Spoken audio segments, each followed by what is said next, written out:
Unless you've been living under a rock for the past 14 years or don't care about football, you know that the highlight of every NFL season actually happens before any games are played. That's right, folks, I'm talking about Hard Knocks, the reality show that follows one struggling team as it attempts to pull itself up by its bootstraps, grab the ball by the seams, and convince America that this is the year it gets to the playoffs. Narrator, it doesn't.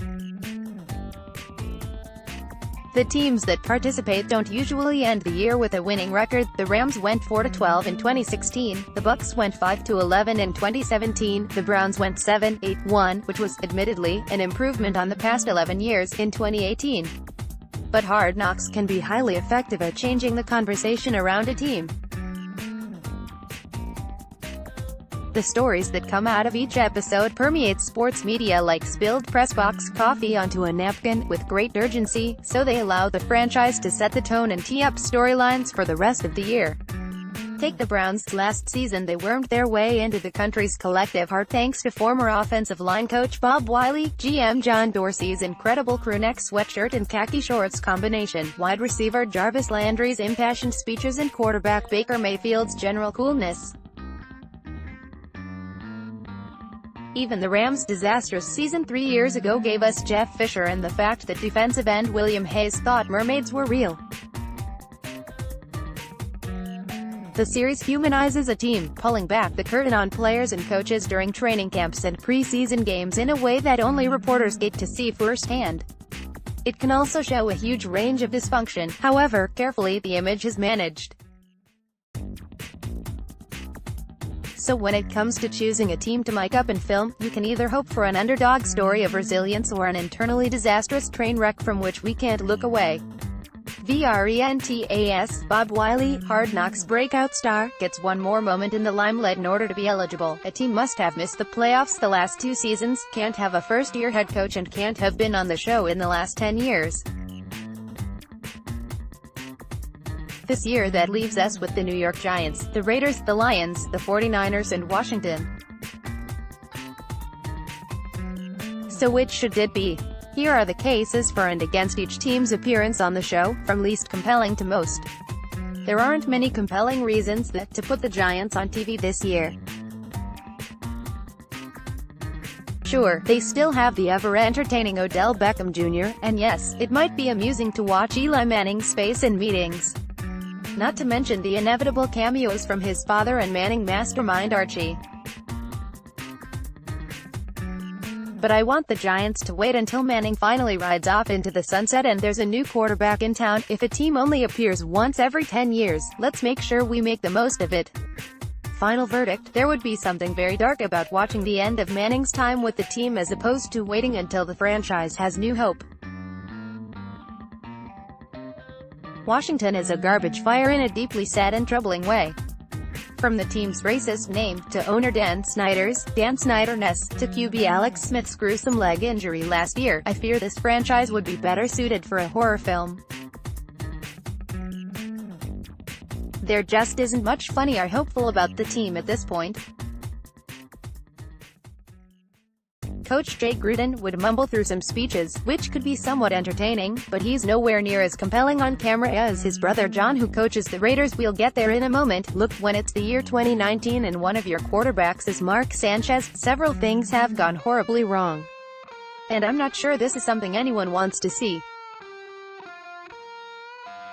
You could argue that perhaps an inside, humanizing look at the team could bring back the fans who've drifted away, of which there are many, but there's always the chance that it backfires and serves to sever even more ties with people still showing up to FedEx Field for games.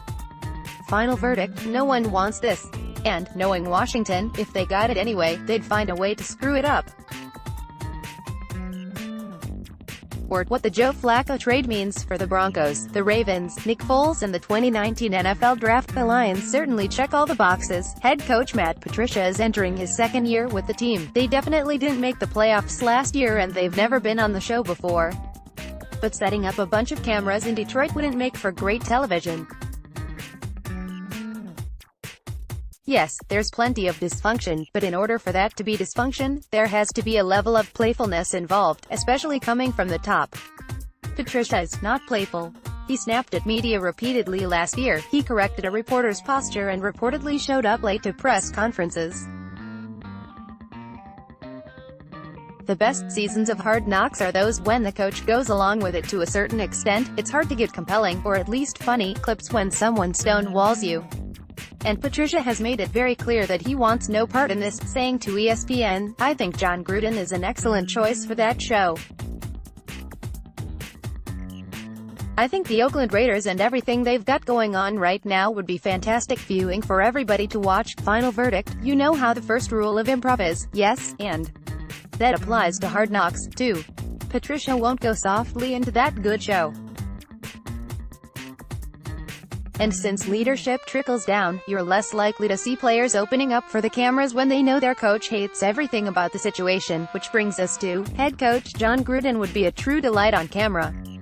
He's done his time in the booth for ESPN calling Monday Night Football games and eating sandwiches with Guy Fieri, so we know he can ham it up. The team currently doesn't have a stadium to play in for 2019, though they're reportedly in talks again with the Coliseum to remain there for one more year until moving to their new permanent home in Las Vegas. It would seem that this is the Raiders' time to shine. This is the kind of dysfunction I crave, one led by a Gruden named John, not Jay, and with the right amount of hilarious uncertainty. Moving a franchise is hard, and next year is the beginning of the end. Or beginning, depending on how you look at it. However, featuring the Raiders this year would be a mistake, as if we aren't at the apex of the team's confusion. I want the Raiders at their messiest, and I fear that could be coming once they actually get to Vegas. It would also be interesting to watch coaches and players deal with being not just in a new city but in Vegas. There's huge potential for drama there, especially since the team won't make the playoffs next year. Final verdict, no harm in waiting.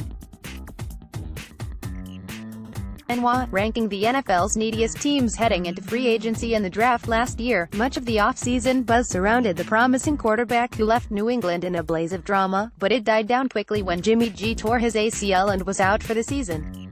Now that Garoppolo's getting ready to return to the field, the 49ers make an incredibly compelling case to be featured on Hard Knocks this preseason. From the gossip surrounding Garoppolo's dating life and Richard Sherman's constant entertainment to Coach Kyle Shanahan at the helm, creating a relevant jumping-off point for a conversation about the league's young head coaches, there are several degrees of hope, humor and intrigue in San Francisco. Final verdict, everyone's been saying this year is the Raiders' year, but I beg to differ. Set up shop in San Francisco, Hard Knocks, because this team has a narrative and a timeline best suited for some really great reality television. This is the year. 49ers or bust. Question or comment? Email us at talkback@themqb.com.